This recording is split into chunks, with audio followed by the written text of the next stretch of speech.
Salam sejahtera bagi kita semua. Perkenalkan, nama saya Femi Winata Saragi dari kelas 10-2. Di sini saya akan menjelaskan tentang Allah pembaharu kehidupan. Pada bab ini membahas mengenai bagaimana Allah bertindak sebagai pembaharu kehidupan. Pokok ini penting untuk meyakinkan kamu bahwa Allah terus bekerja dalam hidup manusia. Ia bukan hanya Allah yang mencipta, memelihara dan menyelamatkan, namun ia juga membaharui ciptaannya. Pembaharuan hidup dinyatakan melalui Roh Kudus. Manusia membutuhkan pembaharuan kehidupan supaya dapat menikmati persekutuan yang benar dengan Allah dan sesama. Pembahasan topik ini memberikan motivasi bagi kita untuk tetap memiliki pengharapan dalam hidup. Kasih Allah bagi manusia tak terbatas, menjadikan manusia memiliki pengharapan untuk hidup baru dalam harmoni dengan Tuhan, sesama, dan alam ciptaannya. Pembaharuan yang dimaksud adalah hidup kudus di hadapan Allah dan manusia, mengubah cara berpikir negatif menjadi berpikir positif, mengubah semua sifat buruk yang ada dalam diri kita menjadi sifat baik dan bertanggung jawab, mengubah orang yang tidak percaya menjadi percaya kepada kasih dan kekuasaan Allah. Tindakan Allah sebagai pembaharu juga berarti Ia yang mengambil inisiatif untuk mendatangi manusia dan membaharuinya.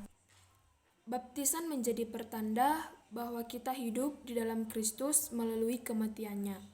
Manusia lama yang takluk kepada dosa telah digantikan oleh manusia baru yang hidup di dalam Kristus. Menurut Niftrik dan Bolan, melalui baptisan, orang percaya telah dijadikan satu dengan Kristus dalam kematiannya, dan manusia lama telah dipakukan di kayu salib agar manusia bangkit bersama-sama dengan Kristus sebagai manusia baru. Allah membaharui kehidupan melalui Roh Kudus. Kelahiran kembali serta pembaharuan manusia adalah pekerjaan Roh Kudus. Orang-orang yang beriman kepada Yesus Kristus dikaruniakan Roh Kudus dan menjadi anak-anak Allah dan memanggil Allah sebagai Bapa. Roh Kudus membuat manusia menjadi milik Allah di dalam Yesus. Namun demikian, manusia terus berjuang melawan dirinya sendiri di dalam keinginan daging yang takluk pada dosa. Jadi, karunia Roh Kudus tidak membebaskan manusia dari penjajahan dosa yang disebabkan oleh keinginan daging. Rasul Paulus dapat dijadikan contoh dalam membahas mengenai manusia baru. Semula, ia telah termasuk dalam kelompok orang yang menolak Tuhan Yesus dan para pengikutnya. Ia selalu mencari para pengikut Yesus untuk dihukum.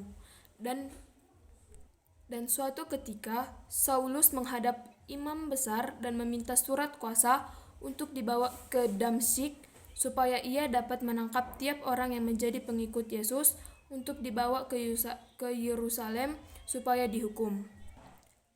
Dalam kaitannya dengan pembaharuan hidup, Rasul Paulus mengatakan bahwa kalau hidup oleh Roh, maka kita tak akan menuruti keinginan daging.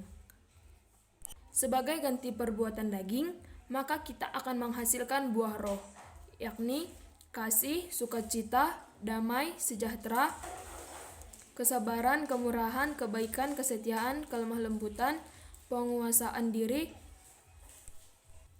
yang tertulis di dalam Galatia 5 ayat 22-23. Sifat atau ciri-ciri ini adalah buah atau karya Roh Kudus dalam kehidupan orang percaya. Walau demikian, kita harus mengatakan bahwa karya Roh Kudus ini merupakan suatu proses yang tidak sekali jadi, karena kita masih terus melawan kemanusiaan kita yang lama dikuasai oleh keinginan daging. Orang percaya membutuhkan pembaharuan hidup secara terus-menerus karena setiap saat manusia dapat jatuh ke dalam dosa, dan karena itu membutuhkan pembaharuan. Kita bertumbuh menjadi orang beriman karena karya pembaharuannya. Sebelum Yesus naik ke surga, Ia telah menjanjikan datangnya Roh Kudus yang akan mendampingi para rasul dan orang percaya supaya mereka selalu dibimbing dalam kebenaran. Janji itu dipenuhi di hari Pentakosta di mana Roh Kudus turun kepada para rasul dan orang-orang percaya. Dampak dari kepercayaan kepada Allah yang memperbaharui hidup melalui Roh Kudus yaitu yakni bahwa Allah berkuasa atas hidupmu dan bahwa kekuasaannya tidak dibatasi oleh ruang dan waktu. Kepercayaan ini melahirkan pengharapan bahwa kita pasti memiliki kehidupan yang lebih baik, mencakup kehidupan sekarang maupun di masa depan. Pengharapan ini juga membuat kita mampu untuk mengubah semua sifat buruk yang ada di dalam diri kita. B. Kuasa Allah melalui Roh Kudus juga dapat memperbaharui cara berpikir dan bertindak kita, yang lebih banyak mengacu pada keinginan daging menjadi mengacu pada keinginan Roh Kudus sebagaimana tercantum pada buah roh. C. Kamu percaya bahwa Allah sedang bekerja dalam sejarah umat manusia.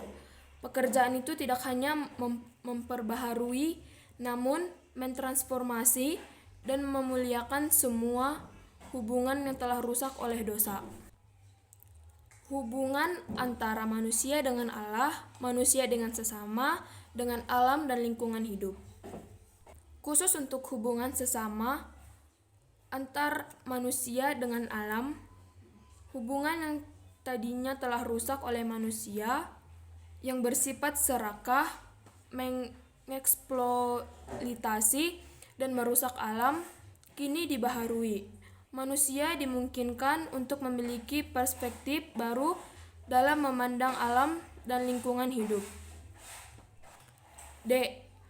Kita menjadi percaya bahwa manusia menjadi mitra Allah dalam mengubah wajah dunia yang carut-marut oleh berbagai penindasan, kemiskinan, dan ketidakadilan menjadi dunia yang lebih berkeadilan, berani berkata benar dan membela keberanian, solider terhadap penderitaan orang lain dan manusiawi. Menurut Van Niftrick dan Bolan, pembaharuan hidup manusia tidak terlepas dari keselamatan yang telah dikerjakan Allah di dalam Yesus Kristus. Pembaharuan hidup tidak boleh terlepas dari aspek percaya. Hanya orang yang percaya kepada Allah di dalam Yesus Kristus sajalah yang akan mengalami pembaharuan hidup. Terkadang dalam diri kita muncul berbagai pertanyaan dan keraguan mengenai kuasa Allah di dalam Yesus Kristus. Pertanyaan dan keraguan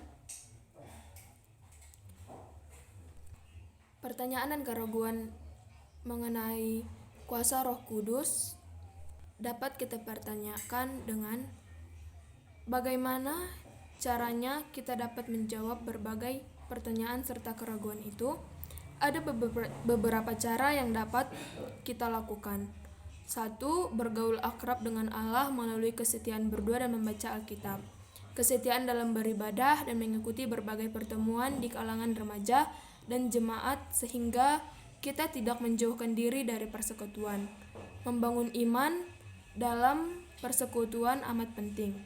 Melalui persekutuan, kita bertemu dengan sesama saudara seiman, mengekspresikan pengalaman bersama saudara seiman, dan ada orang yang mengatakan jika tidak sempat pergi ke persekutuan ibadah ataupun gereja, tidak apa-apa, cukup mendengarkan mimbar agama Kristen di radio maupun televisi sudah cukup. Allah adalah pembaharu kehidupan melalui Roh Kudus.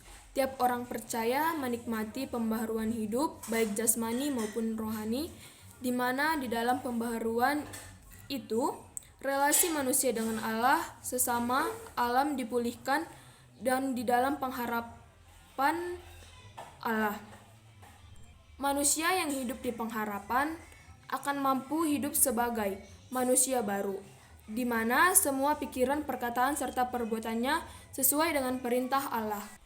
Bagi remaja Kristen, kepercayaan ini amat penting untuk dijadikan pegangan. Hidup sehingga mampu menghadapi setiap tantangan yang ada. Berbagai tantangan datang dari dalam maupun dari luar diri sendiri. Kehidupan yang dijalani pada masa kini bukanlah kehidupan yang mudah, karena berbagai tantangan yang ada membutuhkan pegangan hidup untuk menghadapinya. Sekian penjelasan saya tentang Allah pembaharu kehidupan. Jika ada kata-kata saya yang salah, saya mohon maaf. Sekian dan terima kasih.